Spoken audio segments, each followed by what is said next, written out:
No dobra, zaczynamy. Mikrofon jest, kawka, ciacho. Kuźwa, coś mnie tu w plecy uwiera.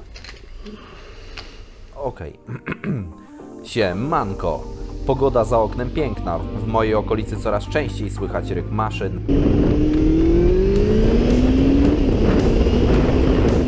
To znaczy ni mniej, ni więcej, że sezon w pełni. Yeah. A skoro jest nas tak dużo na drogach, to wydaje mi się, że jest to odpowiedni czas, aby poruszyć temat błędów, które możemy popełnić na drodze. A więc zapraszam na film Top 5 często popełnianych błędów przez motocyklistów. Nie róbcie tego na drodze. A jeżeli jeszcze nie subskrybujesz kanału, to śmiało wciśnij czerwony przycisk pod filmem. Aby nie ominęły Cię najnowsze produkcje, daj lajka dla zasięgu, napisz w komentarzu, czy popełniłeś któryś z tych błędów. No to zaczynamy. Numer 1 na liście to jazda z krajem drogi. O ile ciężko jest wychwycić na drodze różnego rodzaju błędy, które popełniają inni motocykliści, bo rzadko jesteśmy na tyle blisko, aby to zobaczyć, to takie zachowanie jest widoczne bardzo często. Z własnego doświadczenia mogę Wam powiedzieć, że nie raz i nie dwa widziałem motocyklistów, którzy jechali prawym skrajem pasa ruchu. I co ciekawe, nie byli to kierowcy skuterów czy motocykli mniejszych pojemności, ale również zdarzały się osoby na dużych maszynach. Zgodnie z przepisami mają do tego prawo, mogą poruszać się swobodnie w obrębie swojego pasa ruchu, ale dlaczego trzymanie się prawej krawędzi jezdni jest nader niebezpieczne? W mojej skromnej opinii jest kilka powodów. Po pierwsze, zostawiamy dużą część pasa wolnego po swojej lewej, a to zachęca potencjalnych kierowców za nami do wyprzedzania.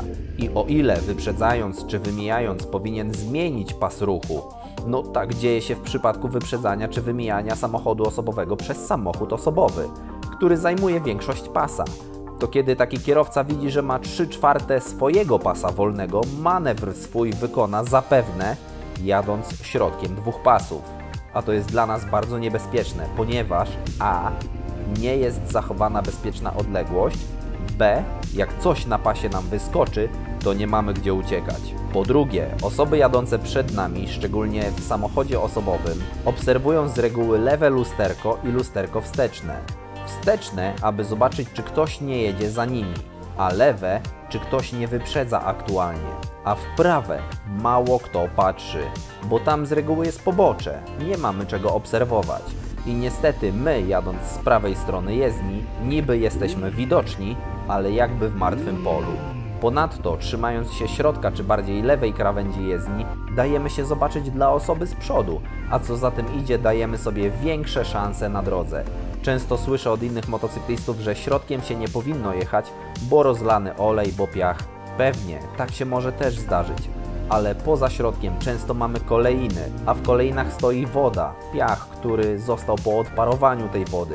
Z dwojga złego osobiście wolę zjechać bardziej ze środka jezdni do boku, jak zobaczę jakąś plamę oleju, niż widząc jakąś inną przeszkodę, np. piach w kolejnie, próbować z niej wyjechać i się wywalić. Ale skoro już jesteśmy przy jeździe po konkretnym kawałku jezdni, to możemy powiedzieć sobie o błędzie numer 2. Aha, bym zapomniał. Wciąż macie 7% rabatu z kodem rabatowym ZF2021 w sklepie motocyklowym motobakcyl.com.pl. Link do sklepu macie również w opisie filmu. Jeżeli jeszcze nie widzieliście tego sklepu, to zachęcam do przejrzenia oferty, a jeżeli macie jakieś sugestie dla Adama co do asortymentu czy ewentualnych zmian, to napiszcie w komentarzu pod filmem albo w poście na Facebooku. Tutaj link również w opisie lub w formularzu kontaktowym na stronie. A więc błąd numer 2. Białe pasy na drodze. Zasada jest taka. Przejeżdżasz przez przejście dla pieszych, zmieniasz pas ruchu, unikaj białych, namalowanych pasów. Kiedy popada deszcz, czy nawet mrzawka, albo jest jeszcze poranna rosa na drodze, to te białe pasy zmieniają się w istne lodowisko. I nie trzeba wiele, aby wywinąć orła po wjeździe na takie pasy. Wcale również nie trzeba mieć jakiejś super maszyny, 1000 koni mechanicznych i palenia gumy na nich. Z własnego doświadczenia wiem, że na takich pasach można się wywalić również pieszo. No ale co jest z nimi nie tak? Co jest nie tak z tymi pasami? Bo nie wiem jak Wy, ale ja mam wrażenie, że kiedyś były one inne. Nawet w deszczową pogodę pasy nie były tak śliskie. I tu, specjalnie dla Dla Was zdradzę mały sekret. Mój kolega pracuje w jednej z firm i w tej firmie odpowiada za stan, za utrzymanie obiektu w dobrej kondycji. I to, co mi powiedział, to, że pasy można pomalować taką specjalną farbą, która została przygotowana właśnie do malowania oznakowania poziomego, czyli takiego na jezdni. Farba ta po nałożeniu nie tworzy idealnie płaskiej powierzchni i ma wysoki wskaźnik, czy to może powinienem powiedzieć wysoki poziom chropowatości, dzięki czemu nawet po zalaniu wodą powierzchnia zapewnia przyczepność. Ale jest jedno ale.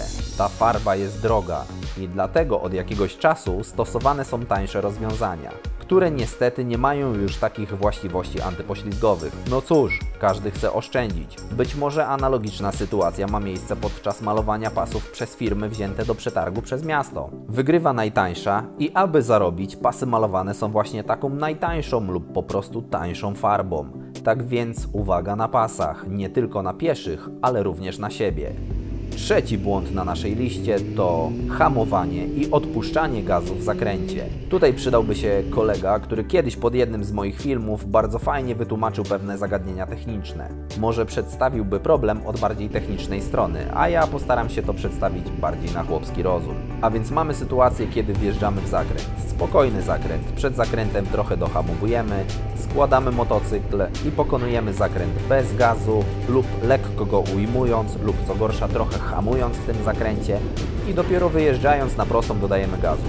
Jest to typowe zachowanie motocyklisty i niestety również po sobie wiem, że jest to błędne zachowanie. Jeżeli dodamy do tego jeszcze jedną zmienną, na przykład kamień na drodze lub to, że nie przewidzieliśmy, że zakręt może się zacieśniać, to z reguły dzieje się tak, że kiedy zauważymy jakąś przeszkodę, odpuszczamy gaz i zaczynamy na maksa hamować. A to, zamiast nam pomóc ominąć przeszkodę czy pokonać ten zakręt, powoduje, że motocykl staje momentalnie do pionu i zamiast jechać po łuku, zaczyna jechać prosto i wyrzuca nas z zakrętu. I w sumie nieważne, czy będziemy odpuszczali gaz, czy będziemy hamowali, motocykl zacznie stawać do pionu i prostować tor jazdy. Lub jest też możliwość, że odpuszczając gaz, gdy motocykl mocno hamuje silnikiem, na przykład jak to ma miejsce w fałkach, możemy doprowadzić do uślizgu tylnego koła. Oba zachowania są skrajnie niebezpieczne i spowodowane zapewne strachem. Strachem przed tym, co nas zaskoczyło, no bo jadąc sobie spokojnie nagle widzimy, jak przed nami pojawia się coś, co może spowodować wypadek. A więc jak powinno wyglądać pokonywanie takiego zakrętu?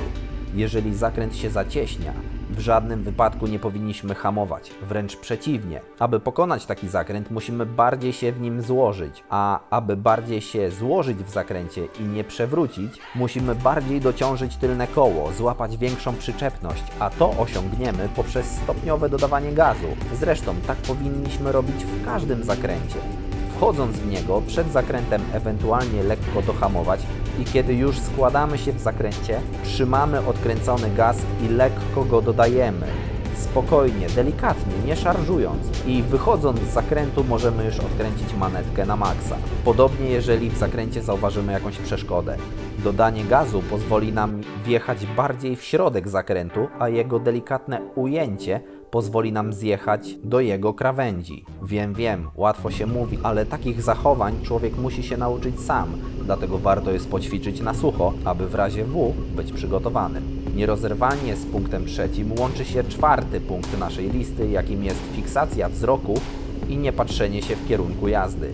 Są to dwa bardzo podobne do siebie tematy, jednak występujące w trochę innych okolicznościach. Niepatrzenie się w kierunku jazdy, tylko prosto pod koła motocykla, powoduje to, że często nie widzimy, co się dzieje dalej i gubimy nasz tor jazdy. Spójrzcie, jak to wygląda na zawodach motocyklowych, czy jak profesjonaliści jeżdżą w telewizji. Oni nie patrzą się, jadąc złożeni w zakręcie prosto przed siebie, tylko patrzą się na koniec zakrętu lub daleko w jego głąb. Wygląda to, jakby patrzyli się w zupełnie inną stronę niż jadą, gdzieś w bok. To pozwala wybrać im optymalny tor jazdy, a jak to się mówi, tam gdzie się patrzysz, tam pojedziesz. I dlatego mamy też drugi punkt na tej liście, czyli właśnie fiksacja wzroku. Najłatwiej mi to wytłumaczyć tak. Jedziecie prosto drogą, żadnych samochodów, piękna pogoda, jedziecie środkiem swojego pasa i nagle przed Wami widzicie kamień. Tak bardzo nie chcecie w niego wjechać, że ciągle się na niego patrzycie, a jak się ciągle na niego patrzycie, to właśnie wtedy w niego wjedziecie. Wiem, że wydawać to się może nielogiczne, ale tak właśnie działa fiksacja wzroku. Jedziecie tam, gdzie się patrzycie. Podobna sytuacja jest, kiedy jedzie przed Wami motocyklista. Wyrzuca go z zakrętu, patrzycie się ciągle na niego i też wyjedziecie z tego zakrętu. A co zrobić, żeby nie doszło do fiksacji wzroku? Odpowiedź jest bardzo prosta. Jeżeli widzicie coś na drodze, spójrzcie, gdzie to jest, a następnie wodźcie oczami po drodze. Skupcie się na miejscu, w którym ta przeszkoda nie występuje. Wiem, że z początku to nie będzie łatwe, to tak jak nie wpatrywać się w światła samochodu, który nadjeżdża z naprzeciwka. Ale każde zachowanie, każdy ruch na motocyklu trzeba sobie wyćwiczyć. No i punkt 5 na naszej liście to utrzymanie odległości między pojazdami. Ja wiem. Motocykle mają świetne hamulce, żylety, całkiem jak w Arłanie. Stają niemal dęba po wciśnięciu, aż strach, że przez kierownicę przelecimy. Ale nawet hamulce R1 potrzebują trochę miejsca, aby zatrzymać ten motocykl, zwłaszcza jeżeli jedziemy grubo ponad 100. A to, co często widać na ulicy czy na drogach szybkiego ruchu, to to, że jadąc na przykład obwodnicą 140, motocykle jadą lewym pasem i trzymają się 15-20 metrów za samochodem osobowym. Kochani, w sytuacji nagłego hamowania osobówki nie ma szans, aby się wyrobić i zatrzymać. Nie po to są znaki ostrzegawcze. Ktoś i po coś to zrobił, jakoś wyliczył te odległości między pojazdami, które powinny być zachowane chociażby na drogach szybkiego ruchu. To samo tyczy się jazdy w mieście. Bardzo często oprócz wypadków spowodowanych nieprawidłowym wyjechaniem z drogi podporządkowanej przez jakąś osobówkę, czy wymuszeniu na lewoskręcie, często widzi się wypadki, w których to motocyklista wjeżdża w tył samochodu osobowego. Puszka chociaż ma większą masę, co niby powinno utrudnić hamowanie, wydłużyć tą drogę, to właśnie dzięki tej masie ma też większą przyczepność z drogą. Auto styka się z podłożem w 4 miejscach, nierzadko na powierzchni większej na jedno koło, niż ma to miejsce w całym motocyklu. A my jadąc tak miastem 80 na godzinę tuż za jakąś puszką, nawet mając ABS, nawet wciskając heble na maksa, ważymy ile? 300 kg, a nasza powierzchnia styku z asfaltem jest bardzo mała. Zresztą sprawdźcie sobie na swoich motocyklach, jaka powierzchnia styku jest na Waszej oponie. Spójrzcie na dół, na parkingu. Wielu motocyklistów, zwłaszcza świeżo upieczonych, myśli, że jak ma dobre hamulce w swoim motocyklu, to staną dęba w każdej sytuacji. I to jest ogromny błąd, który nieraz jest okupiony wbiciem się komuś w tył auta. Nie będę tu już mówił o drodze hamowania, o tym, ile metrów przejeżdżamy w czasie 1 sekundy podczas konkretnej prędkości, bo coś o tym mówiłem już w filmie Patrz w lusterka, motocykle są wszędzie, do którego serdecznie zachęcam do obejrzenia. Tak więc pamiętajcie, dla swojego bezpieczeństwa trzymajcie bezpieczny odstęp przed poprzedzającym Was pojazdem. Dajcie sobie czas na reakcję. I to by było moje 5 błędów początkujących motocyklistów. Jeżeli dobrnęliście do końca filmu, to serdecznie dziękuję za oglądanie i pamiętajcie, subskrybujcie kanał, dajcie znać w komentarzu, czy film Wam się podobał. A może napiszcie, jakie chcielibyście filmy zobaczyć na kanale. Dzięki za oglądanie, szerokości na drodze, na razie, cześć!